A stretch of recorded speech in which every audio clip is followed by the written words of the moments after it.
Have you ever felt like you don't even know what to say to God when life gets heavy? Well, today you're going to hear how God can meet you right where you are through Ryan Cook's devotional, Talking with God, daily recordings through the Psalms. So, Ryan, thanks so much for being here. I really appreciate it. Oh, thank you so much for inviting me. It's a joy to be able to talk with you. I know you want to give hope through the Psalms. Mhm. How will it help your readers specifically? Let me tell you about how I got initially really interested in the Psalms, because this is how it's helped me the most. When I was a young pastor, it's about the same time I talked to George. I had a habit of reading like an early church father about 20 minutes a day, not for any other reason other than just sort of like wanting to know more about them. I was on this kick where I was reading a lot of Augustine for a while, and you may be familiar with his book Confessions, which is like his personal testimony. And in that book, it just struck me how often he's praying. A lot of that book is written in the first person, like Augustine praying to God is the whole book, much of the book. And it struck me how often he's using psalmic language in his own prayer with God. And so I'm kind of a nerd. I'm like, surely someone studied this, right? Augustine's use of the Psalms. And I, did a search and found some academic articles. And I was floored. I found Augustine spent 30 years of his life writing a commentary on the Psalms. That's like 6 volumes in English translation. It's huge. Kind of came out of his preaching. But then, in addition to that, so even if you don't count that, he quoted from the Psalms over 10,000 times in his other writing. And it really struck me like, how would that change you if you were so immersed in the language of the Psalms? So that's how you thought of who God is and how you relate to him and what it means to be a follower of Yahweh, a worshiper of God. If the Psalms became one of your primary lenses for how you think through your relationship with God, what would that do to you? How would that form you spiritually?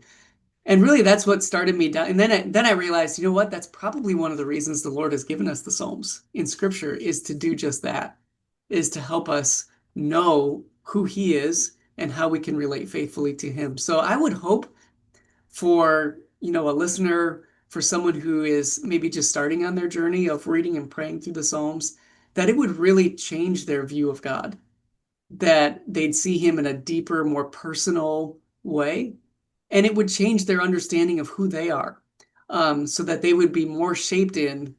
Now, this phrase might sound a little surprising because we're looking in the Old Testament, but that they'd be more shaped into the image of Christ. Because really, the faithful person in the Psalms, Jesus is the perfect picture of that. And of course, we know from the New Testament that Jesus himself was saturated in the language of the Psalms, and he, quoted and prayed for them often. In fact, on the cross, Jesus prayed twice from 2 different Psalms, right? my God, why have you forsaken me from Psalm 22 and from Psalm 31? Into your hands I commit my spirit. Those are both ways that Jesus is in the midst of his pain, giving voice to it, is using these lament psalms from the Psalter. So we become more like him as we engage in the use of the psalms. So, what psalm comes to mind that brings hope when God feels silent? The psalm that immediately comes to mind when you ask it that way is Psalm 73, which you may be familiar with. It's actually a psalm of Asaph, and Asaph is we don't know a lot about him, but you think of him as like a Levite, as a teacher in Israel. And he starts off in the first half of the psalm where he's like, Lord, I'm looking around and it seems like all the wicked people are doing really well. Like they're rich, they're confident. Let me just read a couple of verses from this. He says things like, they're not in trouble as others are. They're not stricken like the rest of mankind. Therefore, pride is their necklace. Violence covers them as a garment. They scoff and speak with malice. They set their mouths against heaven and their tongue struts through the earth. That's such a beautiful image there. Or not beautiful, it's very vivid, right? Their tongue struts through the earth.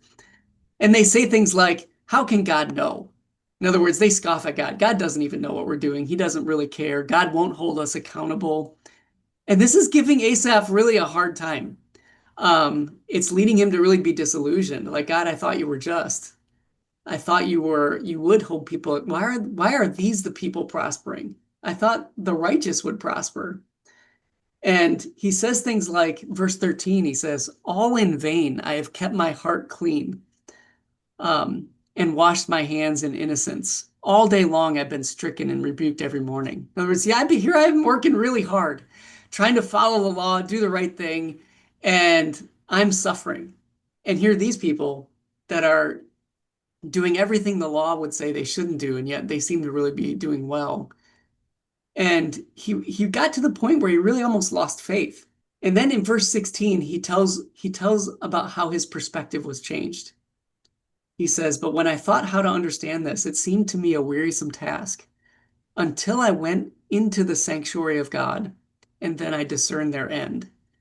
In other words, God's revelation in the temple reminded him that God is sovereign and that God has a plan that he's working out in the future. And we can trust in his character to live that out. He needs to think more eternally than just like in the moment. And then he goes on to realize, he's like, you know what? The wicked look like they're doing really well, but they're actually in a really difficult, slippery place. They're under threat of God's judgment. And then you know what? I actually don't have it as bad either. He says in verse 23, because nevertheless, I'm continually with you. You hold me in your right hand. In other words, it might feel like I'm suffering, but God, you've got me in your right hand. You're present with me. And then he says, whom have I in heaven but you? And there's nothing on earth I desire besides you. And so I love that psalm because you can see someone who's coming from a period of being disillusioned, kind of jaded, suffering, like just damaged by the evil in the world, and yet how God met them through their worship and changed their perspective, both by looking to the future that God has promised for us, but also by just a reminder that God is with them even in the midst of it. I think that everybody needs to get a copy of this book, Talking with God, Daily Readings Through the Psalms. So, Ryan, thank you so much for joining me here and talking about this powerful, powerful study in Psalms. The devotions are amazing. And as you go deeper in the book and you have prayer, I think it's amazing that somebody's going to really need to read this to just even go just that much deeper as you do in the Psalms. So, where can they find out more about you and get this book? Yeah, well, you can get it at Moody Publishers. You can just, Google Moody Publishers and Talking with God, and you'll find it there, or on the Today in the Word website, todayintheword.org, has it there because this book was written kind of in collaboration with them. That's a wonderful ministry to even connect with outside of the book as well. So I'd encourage you to look there as well, and would encourage someone's listening. Maybe you've never really tried praying through the Psalms, or you don't know that much about it. Can just affirm that this is a precious gift. This book is a precious gift that God has given us, the book of Psalms, and your life will be changed by it. I think your prayer life will be deepened. Your walk with God will be deepened by engaging with it. So I'd encourage you to give it a try. And now I have to ask you, what would you like to leave my audience with today? Even though you spoke about that, I know you got more. The most famous psalm in American culture, at least for sure, has got to be Psalm 23. And I remember memorizing this when I was 5 years old. We had to memorize the whole chapter of the Bible. It was Psalm 23. And that psalm opens with, the Lord is my shepherd. I shall not want. He makes me lie down in green pastures. He leads me beside still waters. And I can tell you, as someone who grew up in the church, that image of God that I was forced to memorize, that God is a shepherd, became really one of the central ways as a young child I thought about who God was, that idea of him as a protector, as a provider. And I think that was a really healthy way of starting to think about God in my initial steps with God. As a young child, it's hard to understand a lot of abstract theology, but God as a shepherd, like I could understand what that is, and you can see a picture of a shepherd, and you can kind of know what a shepherd does and what that's like.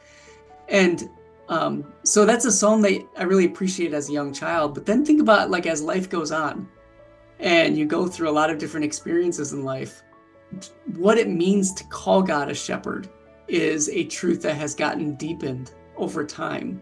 And you can start to realize what it means to say, even though I walk in the valley of the shadow of death, you're with me. That's a truth that can grow with us through life, and something that can help sustain us from being a young child all the way until we're right ready to meet with the Lord at the end of life. So the Psalms can be kind of your language that you can use to speak with God at any age and really all through life.